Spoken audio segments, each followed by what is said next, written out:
എന്തിനാ നമുക്ക് അറിഞ്ഞൂടാ.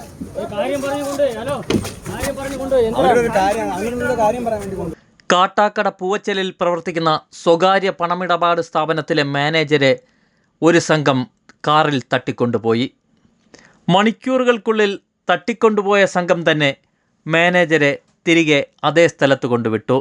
ഇന്ന് വൈകുന്നേരം 6 മണിയോടെ പൂവച്ചൽ ജംഗ്ഷനിലാണ് ഈ നാടകീയ സംഭവങ്ങൾ അരങ്ങേറിയത്.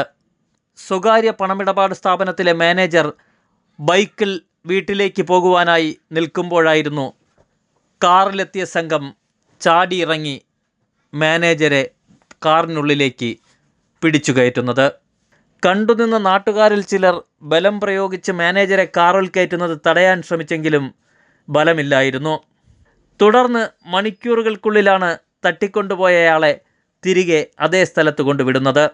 കാട്ടാക്കട പോലീസിൽ വിവരമറിയിച്ചതിൻ്റെ അടിസ്ഥാനത്തിൽ പോലീസ് സംഭവസ്ഥലത്തെത്തി പരിശോധന നടത്തി.